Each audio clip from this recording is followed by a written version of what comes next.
गगन GS study point पर आप सभी का स्वागत है। उत्तर प्रदेश पुलिस भर्ती 2024 के एग्जाम के लिए जीके जीएस में आज हम लोग पढ़ेंगे मुगल साम्राज्य से कुछ महत्वपूर्ण प्रश्नों को जो कि हमारे एग्जाम में आ सकते हैं। तो आप सभी दोस्त इस क्लास को पूरा देखिएगा और पसंद आए तो गगन जीएस स्टडी पॉइंट चैनल को लाइक शेयर सब्सक्राइब जरूर करिएगा। तो आइए शुरू करते हैं आज की क्लास।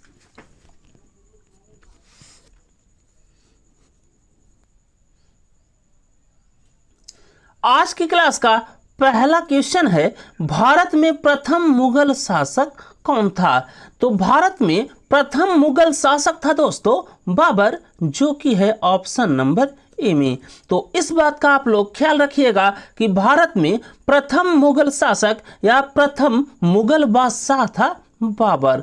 और यदि दोस्तों क्वेश्चन ये पूछे कि मुगलों ने भारत पर पहली बार कब आक्रमण किया था, तो वो किया था दोस्तों 1526 ईस्वी में, जो कि है पानीपत का प्रथम युद्ध। तो इस क्वेश्चन से आप लोग इन बातों का ख्याल रखिएगा कि भारत में प्रथम मुगल शासक या प्रथम मुगल बादशाह था बाबर, और भारत पर मुगलों ने पहली बार आक्रमण किया था 1526 ईस्वी में। इसके बाद अगला क्वेश्चन देखिए, क्वेश्चन नंबर 2, और इसमें है पानीपत का प्रथम युद्ध कब हुआ था? तो पानीपत का प्रथम युद्ध हुआ था दोस्तों 1526 ईस्वी में, इसलिए इस क्वेश्चन का राइट आंसर हो जाएगा ऑप्शन नंबर ए, जो कि है 1526 ईस्वी। और इसके बाद आप लोग ध्यान रखिएगा कि पानीपत का प्रथम युद्ध हुआ था बाबर और इब्राहिम लोदी के बीच में, जिसमें बाबर विजयी रहा और इब्राहिम लोदी की पराजय हो गई थी, और इब्राहिम लोदी दोस्तों इस युद्ध में मारा भी गया था। तो इसी युद्ध में विजय के बाद बाबर ने भारत में मुगल साम्राज्य की नींव रखी, इसका भी आप लोग ख्याल रखिएगा। तो पानीपत का प्रथम युद्ध हुआ 1526 ईस्वी में बाबर और इब्राहिम लोदी के बीच में, जिसमें बाबर विजयी रहा और इब्राहिम लोदी की हार हो गई। और इसी पानीपत के प्रथम युद्ध में विजय के बाद बाबर ने भारत में मुगल साम्राज्य की नींव रखी। इतना बात दोस्तों आप लोग ख्याल रखिएगा। और इसी पानीपत के प्रथम युद्ध में विजय के बाद बाबर को दिया गया दोस्तों कलंदर की उपाधि। और इस पानीपत के प्रथम युद्ध में तोप खाने का प्रयोग किया गया, इसका भी आप लोग ख्याल रखिएगा। तो कलंदर की उपाधि बाबर को दिया गया था पानीपत के प्रथम युद्ध में विजय के बाद, और इसी पानीपत के प्रथम युद्ध में प्रयोग हुआ था तोपखाने का। इसके बाद दोस्तों जो अन्य ऑप्शन है वहां से आपको ध्यान रखना है, जो बाबर ने अन्य महत्वपूर्ण लड़ाइयाँ लड़ी थी उसको। तो 1527 ईस्वी में हुआ था दोस्तों खानवा का युद्ध बाबर और राणा सांगा के बीच में, जिसमें बाबर विजयी रहा और राणा सांगा की हार हो गई थी। और इसी खानवा का युद्ध में, जो कि हुआ था 1527 ईस्वी में, बाबर द्वारा प्रयोग किया गया पहली बार जिहाद, इसका भी आप लोग ख्याल रखिएगा। फिर इसके बाद 1528 में बाबर ने युद्ध लड़ा दोस्तों मेदिनी राय से, जिसको कहा जाता है चंदेरी का युद्ध, और इस युद्ध में भी बाबर विजयी रहा। फिर इसके बाद 1529 ईस्वी में हुआ घाघरा का युद्ध बाबर और महमूद लोदी के बीच में, जिसमें बाबर विजयी रहा और महमूद लोदी की हार हो गई। तो इस क्वेश्चन से आप लोग इन बातों का ख्याल रखिएगा।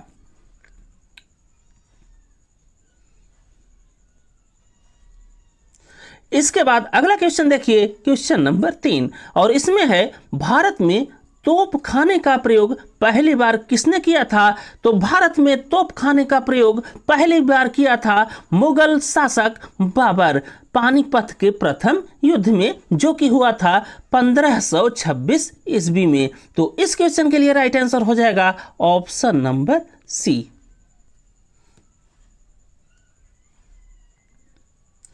इसके बाद अगला क्वेश्चन देखिए, क्वेश्चन नंबर 4, और इसमें है खानवा का युद्ध बाबर और किसके बीच हुआ था? तो खानवा का युद्ध बाबर और राणा सांगा के बीच हुआ था, इसलिए इस क्वेश्चन का राइट आंसर हो जाएगा ऑप्शन नंबर सी।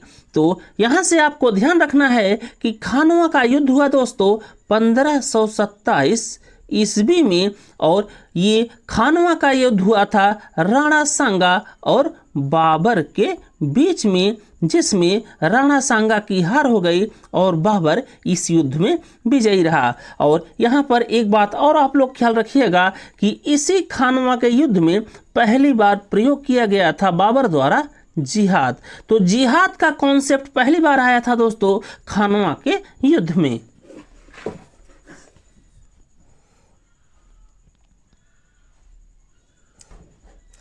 इसके बाद अगला क्वेश्चन देखिए, क्वेश्चन नंबर 5, और इसमें है बाबर की मृत्यु निम्नलिखित में किस स्थान पर हुई थी? तो बाबर की मृत्यु हुई थी दोस्तों आगरा में, इसलिए इस क्वेश्चन का राइट आंसर हो जाएगा ऑप्शन नंबर बी।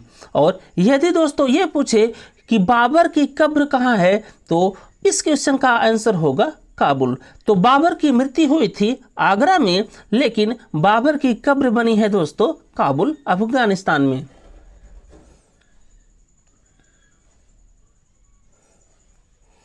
इसके बाद अगला क्वेश्चन देखिए, क्वेश्चन नंबर 6, और इसमें है बाबर ने अपनी आत्मकथा तुजुक ए बाबरी की रचना किस भाषा में किया?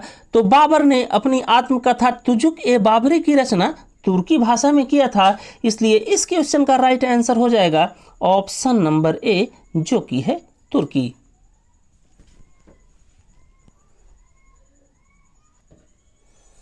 इसके बाद अगला क्वेश्चन देखिए, क्वेश्चन नंबर 7, और इसमें है चौसा का युद्ध किस वर्ष हुआ था? तो यहाँ पर ऑप्शन गलत टाइप हो गया है दोस्तों, लेकिन आप लोग ध्यान रखिएगा कि चौसा का युद्ध हुआ था 1539 ईस्वी में, और ये चौसा का युद्ध हुआ था दोस्तों शेर शाह सूरी और हुमायूं के बीच में। इस बात का आप लोग ख्याल रखिएगा।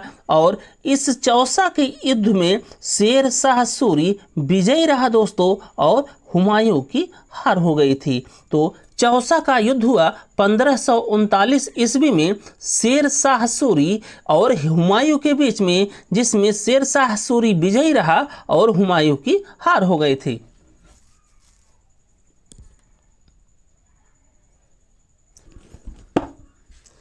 इसके बाद अगला क्वेश्चन देखिए, क्वेश्चन नंबर 8, और इसमें है हुमायूं को किस युद्ध में पराजय के बाद भारत छोड़ना पड़ा? तो हुमायूं को दोस्तों कन्नौज युद्ध में पराजय के बाद भारत छोड़ना पड़ा, इसलिए इस क्वेश्चन का राइट आंसर हो जाएगा ऑप्शन नंबर सी, जो कि है कन्नौज। और यहीं पर आप लोग देख लीजिए दोस्तों कि कन्नौज का युद्ध हुआ था 1540 ईस्वी में, और ये युद्ध हुआ शेर शाह सूरी और हुमायूं के बीच में, जिसमें शेर शाह सूरी दोस्तों विजयी रहा और हुमायूं बुरी तरह से इस कन्नौज के युद्ध में पराजित हो गया। और इसी युद्ध में पराजय के बाद हुमायूं ने भारत छोड़ दिया था। इस बात का आप लोग ख्याल रखिएगा। इसके बाद आप लोग शेर शाह सूरी के बारे में दो महत्वपूर्ण बिंदु ध्यान रखिएगा कि शेर शाह सूरी ने जीटी रोड का निर्माण करवाया, जो कि पंजाब को जोड़ता था बंगाल से, और शेर शाह सूरी का ही एक और नाम था जो कि था शेर खान। तो शेर शाह सूरी को शेर खान के नाम से भी जाना जाता था, और शेर शाह सूरी ने जीटी रोड का निर्माण करवाया, जो कि पंजाब को जोड़ता था बंगाल से।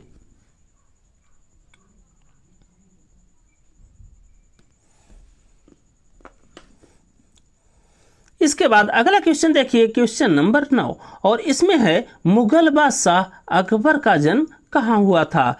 तो मुगल बादशाह अकबर का जन्म हुआ था दोस्तों अमरकोट, सिंध, पाकिस्तान में, इसलिए इस क्वेश्चन का राइट आंसर हो जाएगा ऑप्शन नंबर सी। तो यहाँ पर आप लोग ध्यान रखिएगा कि मुगल शासक अकबर का जन्म हुआ था अमरकोट में, जो कि वर्तमान में पड़ता है सिंध, पाकिस्तान में। इसके बाद अगला क्वेश्चन देखिए, क्वेश्चन नंबर 10, और इसमें है पानीपत का दूसरा युद्ध कब हुआ था? तो पानीपत का दूसरा युद्ध हुआ दोस्तों 1556 ईस्वी में, इसलिए इस क्वेश्चन का राइट आंसर हो जाएगा ऑप्शन नंबर बी, जो कि है 1556 ईस्वी। और यहीं पर आप लोग ध्यान रखिएगा कि पानीपत का दूसरा युद्ध हुआ था दोस्तों अकबर के संरक्षक बैरम खान और हेमू, या इन्हीं का नाम था हेमचंद्र विक्रमादित्य। तो पानीपत का दूसरा युद्ध हुआ बैरम खान और हेमू के बीच में 1556 ईस्वी में, और इस युद्ध में दोस्तों बैरम खान जो कि अकबर का संरक्षक था वो विजयी हो गया और हेमू की इस पानीपत के दूसरे युद्ध में हार हो गई थी। इस बात का आप लोग ध्यान रखिएगा।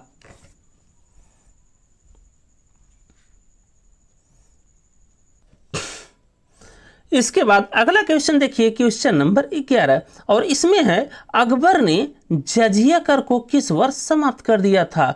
तो अकबर ने जजिया कर को समाप्त कर दिया था दोस्तों भारत से 1564 ईस्वी में, इसलिए इस क्वेश्चन का राइट आंसर हो जाएगा ऑप्शन नंबर सी, जो कि है 1564। तो यहाँ पर आप लोग ध्यान रखिएगा कि अकबर ने जजिया कर को भारत से 1564 ईस्वी में समाप्त कर दिया था। बाकी जो अन्य ऑप्शन दिए गए हैं वहाँ से आप लोग ध्यान रखिएगा कि अकबर ने 1562 ईस्वी में दास प्रथा को समाप्त कर दिया और 1563 ईस्वी में अकबर ने तीर्थ यात्रा को समाप्त कर दिया और 1565 ईस्वी में अकबर ने आगरा में किले की स्थापना की। तो इस क्वेश्चन से आप लोगों को ध्यान रखना है कि अकबर ने जजिया कर को समाप्त कर दिया 1564 ईस्वी में, और अकबर ने दास प्रथा को समाप्त कर दिया था 1562 ईस्वी में, तीर्थ यात्रा को समाप्त कर दिया 1563 ईस्वी में, और अकबर ने आगरा में किले की स्थापना की 1565 ईस्वी में।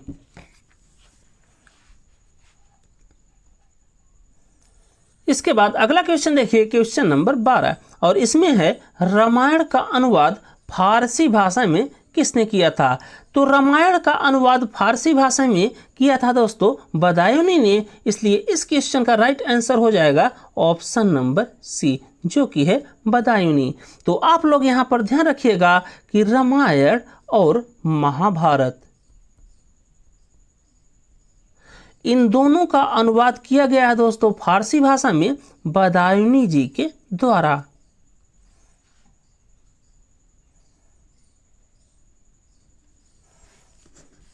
इसके बाद अगला क्वेश्चन देखिए, क्वेश्चन नंबर 13, और इसमें है अकबरनामा किसने लिखा था? तो अकबरनामा जो कि अकबर की आत्मकथा है वो लिखा गया है दोस्तों अबुल फजल के द्वारा, इसलिए इस क्वेश्चन का राइट आंसर हो जाएगा ऑप्शन नंबर बी, जो कि है अबुल फजल। और यहीं पर दोस्तों आप लोग ध्यान रखिएगा कि इसी अकबरनामे का तीसरा पार्ट है आईने अकबरी,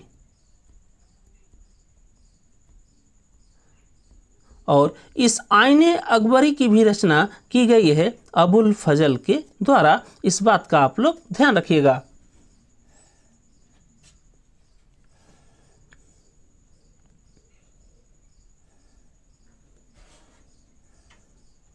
इसके बाद अगला क्वेश्चन देखिए, क्वेश्चन नंबर 14, और इसमें है मनसबदारी प्रणाली की शुरुआत किसने किया था? तो मनसबदारी प्रणाली की शुरुआत किया गया था दोस्तों मुगल बादशाह अकबर के द्वारा, इसलिए इस क्वेश्चन का राइट आंसर हो जाएगा ऑप्शन नंबर बी, जो कि है अकबर।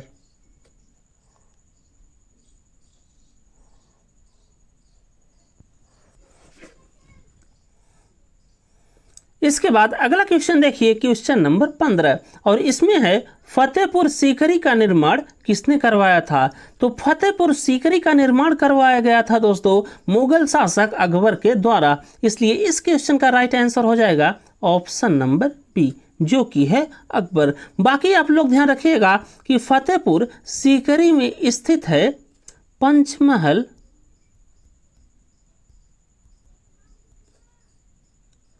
इबादत खाना, जहां पर पूजा पाठ की जाती है दोस्तों मुस्लिमों के द्वारा, और बुलंद दरवाजा। और इस बुलंद दरवाजा को दोस्तों अकबर के द्वारा बनवाया गया था गुजरात विजय की स्मृति में। इस बात का आप लोग ध्यान रखिएगा कि गुजरात विजय की स्मृति में अकबर ने बनवाया था बुलंद दरवाजा, जो कि है फतेहपुर सीकरी में। तो यहाँ पर आप लोग ध्यान रखिएगा दोस्तों, अकबर ने फतेहपुर सीकरी का निर्माण करवाया था और इसी फतेहपुर सीकरी में स्थित है पंचमहल, इबादत खाना और बुलंद दरवाजा, जिसको बनवाया गया था अकबर के द्वारा।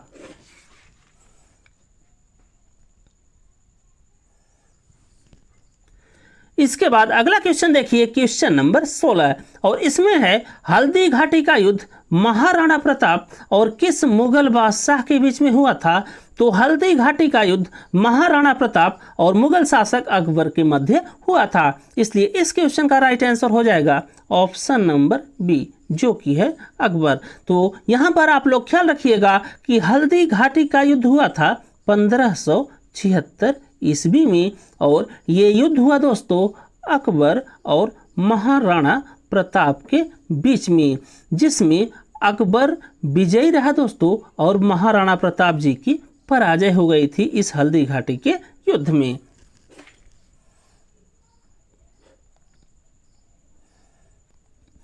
इसके बाद अगला क्वेश्चन देखिए, क्वेश्चन नंबर 17, और इसमें है निम्नलिखित में अकबर का प्रसिद्ध राजस्व मंत्री कौन था। तो इस क्वेश्चन के लिए राइट आंसर हो जाएगा ऑप्शन नंबर ए, जो कि है टोडरमल। तो यहाँ पर आप लोग ध्यान रखिएगा कि अकबर का प्रसिद्ध राजस्व मंत्री या फाइनेंस मिनिस्टर थे टोडरमल। बाकी जो अन्य ऑप्शन दिए गए हैं वहां से आप लोग ध्यान रखिएगा कि ये जो तानसेन जी हैं ये भी अकबर के दरबार के नवरत्न थे और ये रहने वाले थे दोस्तों ग्वालियर के। और तानसेन का बचपन का नाम था रामतनु पांडे। और तानसेन के बारे में आप लोग ध्यान रखिएगा कि ये अकबर के दरबार में एकमात्र ऐसे हिंदू रत्न थे जिन्होंने मुस्लिम धर्म को स्वीकार किया था। इतनी बात दोस्तों आप लोग तानसेन के बारे में ध्यान रखिएगा कि ये रहने वाले ग्वालियर के थे और इनके बचपन का नाम था रामतनु पांडे, और ये ऐसे एकमात्र हिंदू नवरत्न थे अकबर के दरबार में जिन्होंने मुस्लिम धर्म को स्वीकार किया। इसके बाद अगला नाम देखिए बीरबल, और ये भी अकबर के दरबार में नवरत्न थे और ये बीरबल जी रहने वाले थे कानपुर के, और इनके बचपन का नाम था दोस्तों महेश दास।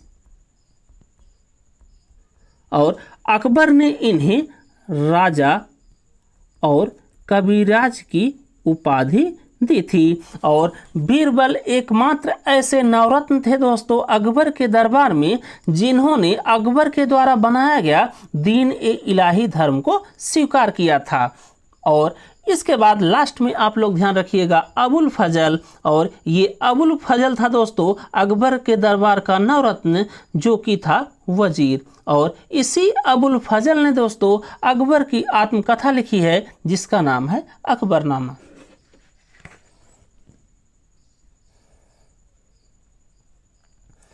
इसके बाद अगला क्वेश्चन देखिए, क्वेश्चन नंबर 18, और इसमें है दीन ए इलाही नामक नए धर्म की शुरुआत किसने किया था। तो दीन ए इलाही नामक नए धर्म की शुरुआत की गई दोस्तों अकबर के द्वारा, जो कि है ऑप्शन नंबर ए में। और यहीं पर आप लोग ध्यान रखिएगा कि दीन ए इलाही धर्म स्वीकार करने वाले अकबर के एकमात्र नवरत्न थे दोस्तों बीरबल जी। तो बीरबल जो कि अकबर के दरबार में नवरत्न थे, इन्होंने सबसे पहले दीन ए इलाही धर्म को स्वीकार किया।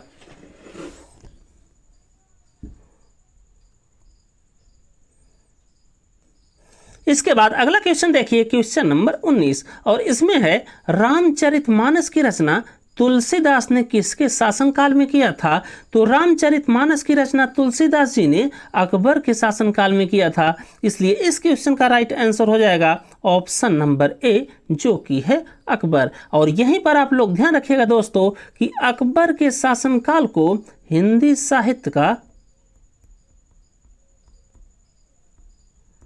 स्वर्णिम काल कहा जाता है, इस बात का भी आप लोग ध्यान रखिएगा।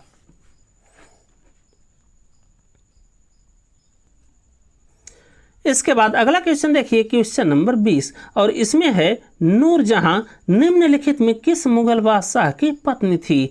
तो नूरजहां पत्नी थी दोस्तों मुगल बादशाह जहांगीर की, इसलिए इस क्वेश्चन के लिए राइट आंसर हो जाएगा ऑप्शन नंबर बी, जो कि है जहांगीर। तो आप लोग यहाँ पर ध्यान रखिएगा, नूरजहां या इन्हीं का नाम था दोस्तों मेहरुन्निसा, ये पत्नी थी मुगल बादशाह जहांगीर की। इसके बाद अगला क्वेश्चन देखिए, क्वेश्चन नंबर 21, और इसमें है किस मुगल बादशाह के शासनकाल को चित्रकारी के क्षेत्र में स्वर्णिम काल के रूप में जाना जाता है। तो इस क्वेश्चन के लिए राइट आंसर हो जाएगा ऑप्शन नंबर सी, जो कि है जहांगीर। तो यहाँ पर आप लोग ध्यान रखिएगा कि मुगल बादशाह जहांगीर के शासनकाल को चित्रकारी के क्षेत्र में स्वर्णिम काल के रूप में जाना जाता था, और यहाँ पर चित्रकारी होती थी दोस्तों पक्षियों की और पशुओं की।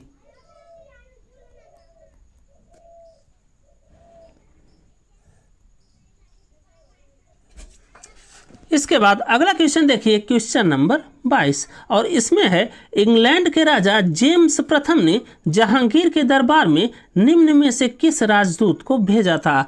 तो इस क्वेश्चन के लिए राइट आंसर हो जाएगा दोस्तों ऑप्शन नंबर सी, जो कि है जॉन हॉकिंस। और ये जॉन हॉकिंस आया था दोस्तों जहांगीर के दरबार में 1608 ईस्वी में, और ये दरबार में रहा कुल 3 सालों तक, अर्थात 1611 ईस्वी तक। और जॉन हॉकिंस को दोस्तों जहांगीर ने दिया इंग्लिश खान की उपाधि, इस बात का भी आप लोग ध्यान रखिएगा।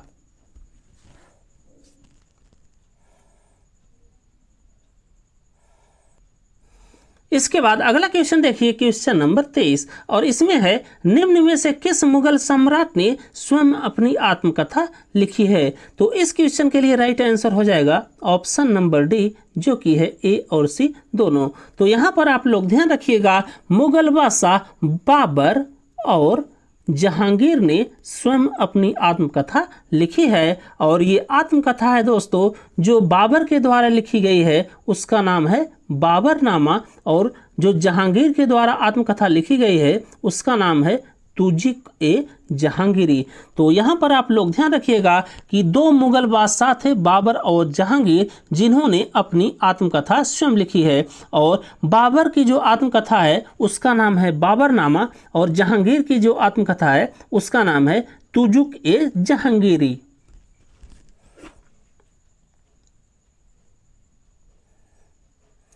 इसके बाद अगला क्वेश्चन देखिए, क्वेश्चन नंबर 24, और इसमें है किस मुगल बादशाह ने तंबाकू के प्रयोग को निषेध किया।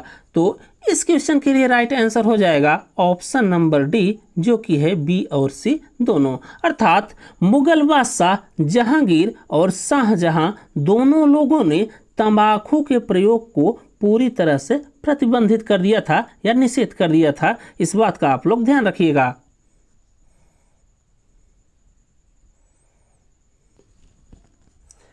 इसके बाद अगला क्वेश्चन देखिए, क्वेश्चन नंबर 25, और इसमें है किस मुगल बादशाह को खुर्रम के नाम से जाना जाता था। तो इस क्वेश्चन के लिए राइट आंसर हो जाएगा ऑप्शन नंबर बी, जो कि है शाहजहां। तो यहाँ पर आप लोग ध्यान रखिएगा, मुगल बादशाह शाहजहां को खुर्रम के नाम से भी जाना जाता था। इसके बाद अगला क्वेश्चन देखिए, क्वेश्चन नंबर 26, और इसमें है किस मुगल बादशाह ने अपनी राजधानी आगरा से दिल्ली स्थानांतरित किया। तो इस क्वेश्चन के लिए राइट आंसर हो जाएगा ऑप्शन नंबर ए, जो कि है शाहजहां। तो यहाँ पर दोस्तों आप लोग ध्यान रखिएगा, शाहजहां ने अपनी राजधानी आगरा से स्थानांतरित करके दिल्ली कर दिया था। इसके बाद अगला क्वेश्चन देखिए, क्वेश्चन नंबर 27, और इसमें है मोती मस्जिद कहाँ स्थित है। तो मोती मस्जिद स्थित है आगरा में, इसलिए इस क्वेश्चन का राइट आंसर हो जाएगा ऑप्शन नंबर ए। बाकी दोस्तों कुछ महत्वपूर्ण पॉइंट है जिसे हमेशा आप लोग ध्यान रखिएगा, जिसमें सबसे पहले आप लोग ध्यान रखिएगा कि जो दिल्ली का लाल किला है,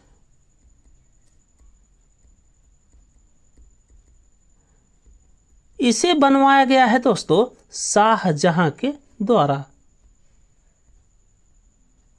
और दिल्ली के लाल किले के अंदर जो मोती मस्जिद थी,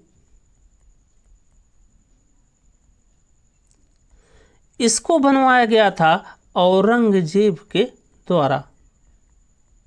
और इसके बाद आप लोग ध्यान रखिएगा कि आगरा में जो किला था वो बनवाया गया अकबर के द्वारा। और आगरा फोर्ट या आगरा किले के अंदर जो मोती मस्जिद है उसका निर्माण करवाया गया था दोस्तों शाहजहां के द्वारा। इसके बाद अगला क्वेश्चन देखिए, क्वेश्चन नंबर 28, और इसमें है किस मुगल शासक ने संगीत और नृत्य पर प्रतिबंध लगा दिया था? तो इस क्वेश्चन के लिए राइट आंसर हो जाएगा ऑप्शन नंबर ए, जो कि है औरंगजेब। तो औरंगजेब ने दोस्तों संगीत और नृत्य पर पूरी तरह से प्रतिबंध लगा दिया था। लेकिन आप लोग ध्यान रखिएगा, औरंगजेब प्रेमी था दोस्तों वीणा का।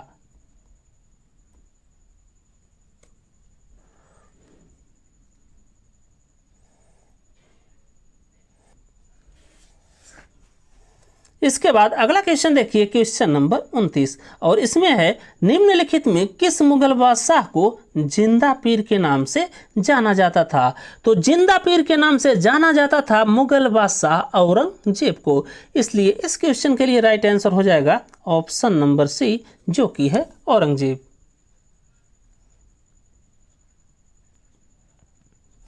इसके बाद अगला क्वेश्चन देखिए, क्वेश्चन नंबर 30, और इसमें है बीबी का मकबरा कहाँ स्थित है? तो बीबी का मकबरा स्थित है दोस्तों औरंगाबाद में। इसलिए इस क्वेश्चन का राइट आंसर हो जाएगा ऑप्शन नंबर सी, जो कि है औरंगाबाद। तो यहाँ पर आप लोग ध्यान रखिएगा, बीबी का मकबरा ये बनवाया गया दोस्तों औरंगजेब के द्वारा। और इस बीबी के मकबरे को दक्षिण भारत का ताजमहल भी कहा जाता है। और ये बीबी का मकबरा स्थित है औरंगाबाद में।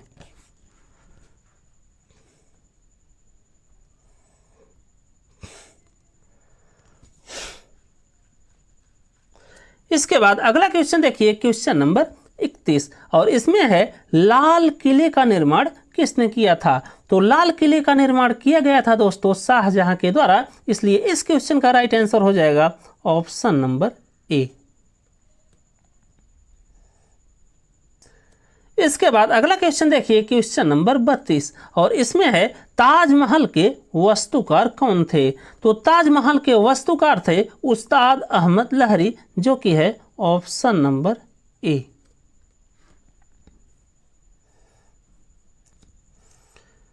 इसके बाद अगला क्वेश्चन देखिए, क्वेश्चन नंबर 33, और इसमें है दिल्ली की जामा मस्जिद का निर्माण किसने करवाया था? तो इस क्वेश्चन के लिए राइट आंसर हो जाएगा ऑप्शन नंबर बी, जो कि है शाहजहां। तो आप लोग यहां पर ध्यान रखिएगा कि शाहजहां ने जामा मस्जिद का निर्माण करवाया, जो कि दिल्ली में स्थित है। और इसको बनवाया गया था दोस्तों शाहजहां के द्वारा 1656 ईस्वी में या 17वीं शताब्दी में।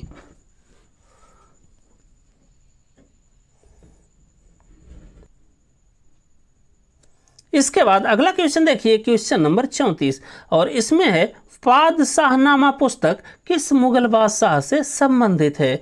तो इस क्वेश्चन के लिए राइट आंसर हो जाएगा ऑप्शन नंबर सी, जो कि है शाहजहां। तो पादशाहनामा पुस्तक ये संबंधित है दोस्तों मुगल बादशाह शाहजहां से।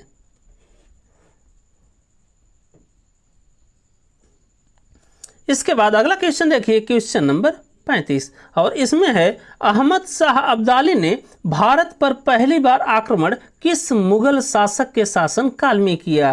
तो इस क्वेश्चन के लिए राइट आंसर हो जाएगा दोस्तों ऑप्शन नंबर सी, जो कि है मुहम्मद शाह। तो यहाँ पर आप लोग ध्यान रखिएगा कि अहमद शाह अब्दाली ने भारत पर पहली बार आक्रमण किया था मुगल शासक मुहम्मद शाह के शासनकाल में।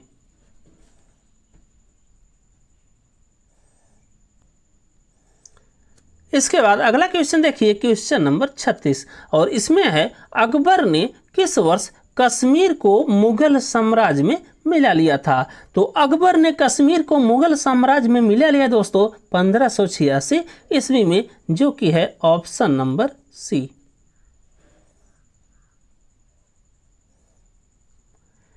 इसके बाद अगला क्वेश्चन देखिए, क्वेश्चन नंबर 37, और इसमें है नूरजहां के द्वारा अपने पिता की स्मृति में बनवाया गया इत्माद उद्दौला मकबरा कहाँ स्थित है। तो ये इत्माद उद्दौला मकबरा स्थित है दोस्तों आगरा में, जो कि है ऑप्शन नंबर बी में। इसके बाद अगला क्वेश्चन देखिए, क्वेश्चन नंबर 38, और इसमें है अकबर ने किसे खान ए खाना की उपाधि दी थी। तो अकबर ने खान ए खाना की उपाधि दी थी दोस्तों अब्दुल रहीम खान को, जो कि है ऑप्शन नंबर डी में।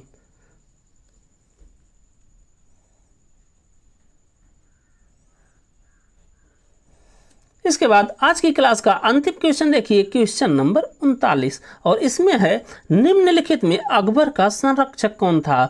तो इस क्वेश्चन के लिए राइट आंसर हो जाएगा दोस्तों बैरम खां, जो कि है ऑप्शन नंबर ए में। तो बस दोस्तों इस क्लास में बस इतना ही। यदि आपको ये हमारी क्लास अच्छी लगी हो तो आप सभी लोग गगन जीएस स्टडी पॉइंट चैनल को लाइक कीजिए, शेयर कीजिए, सब्सक्राइब कीजिए। थैंक यू दोस्तों, जय हिंद। मिलते हैं अगली क्लास में।